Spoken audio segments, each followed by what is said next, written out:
My sister didn't introduce me to her fiancé's billionaire father. She dragged me across that Charleston gala, like I was an apology in heels, laughed, and said, "This is the quiet one." My mother smiled beside her. "We don't really brag about Maya," she added, like I was a dent in the family silver. I tightened my hand around a glass of water so hard my fingers went numb. Then Walter Crane stopped smiling. He stared at me, not past me, at me. "And in a room built to celebrate my sister," he whispered. "I've been looking for you for 14 months. My name is Maya Bennett. I was 32 that night, old enough to know better than to expect fairness from my own family, but apparently not old enough to stop hoping for it. I worked in forensic financial analysis, which sounds colder than it feels. Mostly, I followed money when it tried to hide. Strange payments, inflated bills, fake vendors, tiny leaks inside companies that turned into millions of dollars if nobody paid attention. I liked the quiet of it. Numbers did not flatter you. They did not pretend. They either matched or they didn't. My family never understood that. To them, success had always looked like my sister Vivian. 35, beautiful, polished, a corporate attorney with a smile that could survive bad lighting and worse people. My parents spoke her name like it came with a frame around it. At Thanksgiving, they mentioned her law firm before the turkey was carved. At Christmas, they slipped her trial wins into conversations with neighbors. With me, they said Maya works with data, then moved on before anyone could ask what that meant. The gala was at an old estate in Charleston, the kind of place with stone columns, white tablecloths, and chandeliers that made everyone tilt their chin up like they were richer than they were. The air smelled like perfume, polished wood, and champagne. A photographer moved through the room, catching laughter that sounded expensive. Vivienne looked perfect in ivory silk. Elliot, her fiancé, stood beside her like he had been born inside rooms like that, and my parents hovered near his family, bright-eyed, careful, hungry for approval. I wore a navy dress I had bought on sale and smoothed down 3 times before walking in. My mother glanced at it and said, "You look fine. Fine. Not beautiful. Not even nice." Then I checked the seating chart. My name wasn't at the family table. It had been added by hand to a small card near the back, beside a cousin I hadn't seen since middle school, and a chair no one ever sat in. My father found me by the bar before dinner. "Just don't get into the details of your work tonight," he said softly.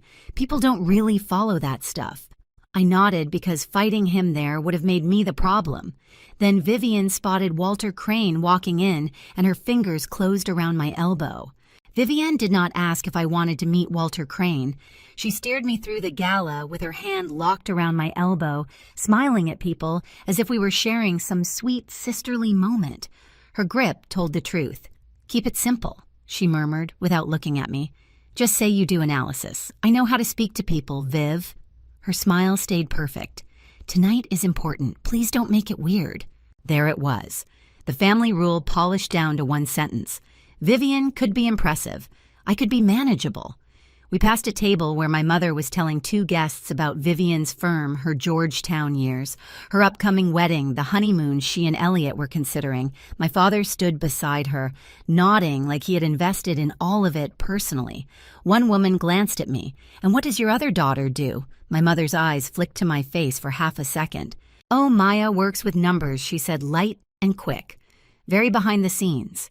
Behind the scenes, like I was not a person, like I was a storage closet. Vivian tugged me forward before I could answer. Walter Crane stood near the terrace doors, silver-haired, calm, surrounded by people who laughed half a second too late at everything he said.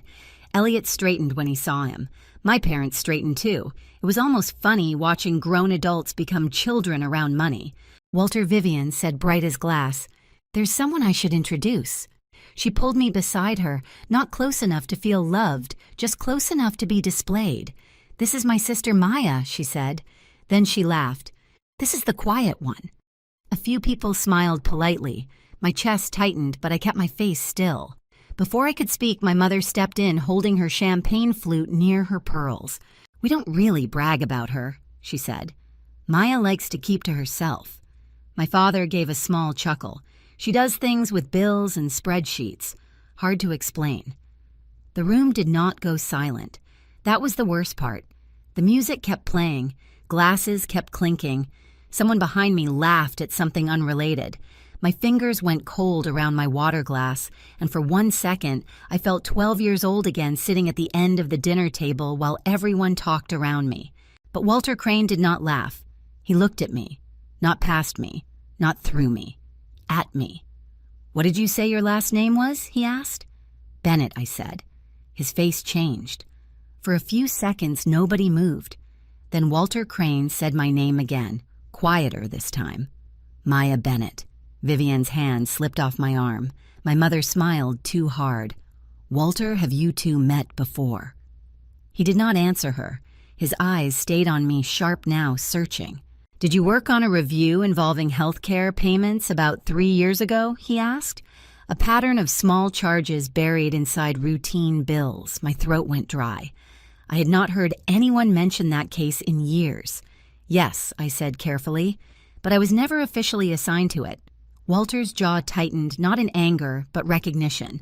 A man in a dark suit appeared beside him and leaned close. His assistant, I guessed. Walter nodded once, then looked back at me.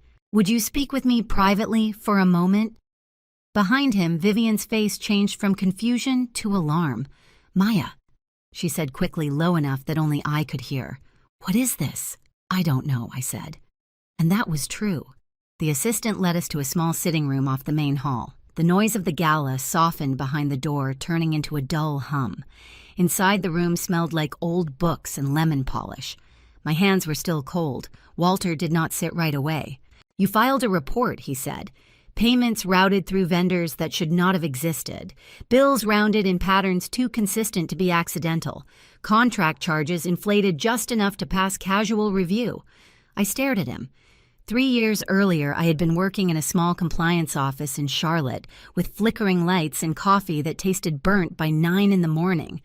The file had landed on my desk by mistake. I was supposed to log it and pass it along.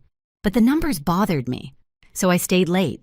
I compared payments, I marked bills, I followed tiny charges through company after company until the pattern opened like a trap door. By the time I finished, the loss was not small, it was millions. I sent the report through the proper oversight channel. Then I left that job months later. No one called, no one thanked me, no one in my family even asked why I kept coming home exhausted. "I thought nothing came of it," I whispered. Walter finally sat. "My team spent 14 months trying to find the person who wrote that analysis," he said. "One of our companies recovered millions because of it." The room blurred at the edges. Then he asked, "May I thank you publicly?" I looked toward the door. "Yes," I said. When we stepped back into the ballroom, it felt like the air had changed temperature. Vivian saw us first. She was standing near the cake table with Elliot's hand at her waist, laughing at something she clearly had not heard. The second she noticed Walter beside me, her laugh stopped, but her mouth stayed in the shape of it. My mother looked from Walter to me. My father looked at the floor. Walter moved to the center of the room without raising his voice. He did not need to. Men like him did not chase attention. Attention came when they stood still long enough. "Excuse me," he said. The conversations thinned. Champagne glasses lowered. The photographer turned. Vivian took one small step forward, already preparing her gracious bride smile. I could see it forming that polished look she wore whenever praise was coming her way. Walter turned slightly toward her and Elliot. "I'm grateful to be here tonight," he said. "This is an important evening for both families." Vivian's shoulders softened. Then Walter looked at me. "But before the night continues, I need to acknowledge someone."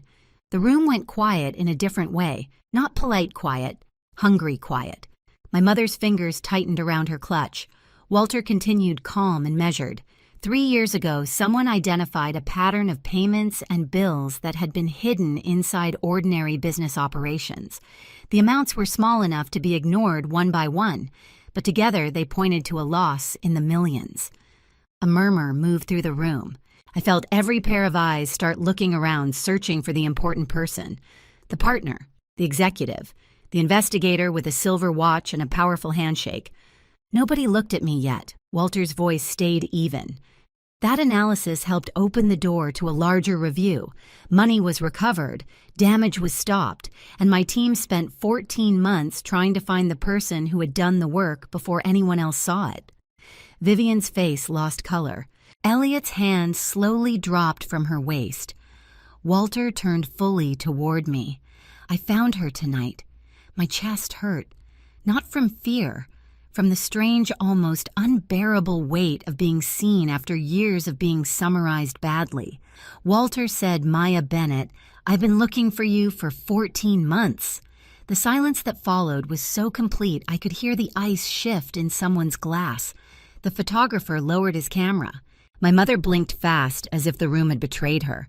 My father opened his mouth, then closed it. Vivian stared at me like I had changed shape in front of her. I wanted to disappear. That was the old instinct. Make it easier, make it smaller, smile, shrug, protect them from what they had just done. But I did not move. Walter lifted his glass slightly. People often misunderstand quiet work. They think if it is not announced, it is not important. But some of the most valuable work I have ever seen was done without an audience. His words landed cleanly. Not cruel, worse for them. Accurate. My mother stepped forward, her smile trembling at the edges. "Well," she said too brightly, "we have always known Maya was very bright. Both our girls are remarkable in different ways." I turned my head slowly. "No, Mom." The room froze again. My mother's smile collapsed by a fraction. I did not raise my voice. I did not need to. "You don't get to say that tonight." Her lips parted. "Maya, this is not the time. That is what you always say when the truth is inconvenient." A soft sound moved through the guests. Someone inhaled. Someone else shifted back from the table. My father finally found his voice. "We didn't know it was that serious," he said. "You never explained it like that." I looked at him. I tried. His eyes flickered. "At dinner. In the car. After work. You called it number stuff. You told me not to confuse people." The words were simple. That made them worse. Vivian stepped in, her face tight. "This is my engagement party." "I know," I said. Her eyes shone with anger. "Then why are you doing this?" That almost made me laugh. Not because it was funny, but because it was so perfectly Vivian. Even now, with the truth standing in the middle of the room, she could only see herself being interrupted. "I'm not doing anything," I said. "I'm standing here while someone tells the truth about me." That feels strange because none of you have ever done it before. Elliot looked at her then. Not dramatically, not like a movie, just a small turn of his head. But I saw it. Vivian saw it too. For the first time that night, she looked afraid. Not of me, of being understood. Walter did not interfere. That made me respect him more. He had opened the door, but he did not walk through my family's damage and claim ownership of it. My mother whispered we were trying to make a good impression, and I was the cost I asked. She said nothing. My father swallowed hard. "Maya." I looked at him and waited. He had no sentence after my name. That had always been the problem. Walter set his glass down. "I apologize if my acknowledgement created discomfort," he said, though everyone could hear he was not apologizing for the truth. "But I will not apologize for recognizing excellent work." Then he turned back to me, formal now. "I would like to speak with you after tonight in a proper professional setting. No pressure, no assumptions, just a conversation you should have been offered a long time ago." For one sharp second, I saw my family the way the room saw them. Not cruel villains. Something smaller, more embarrassing. People who had mistaken polish for worth and silence for emptiness. I nodded to Walter. "I'll take the meeting." Vivian's jaw tightened. "So that's it." He says one nice thing and suddenly you're above us. "No," I said. "I'm not above you."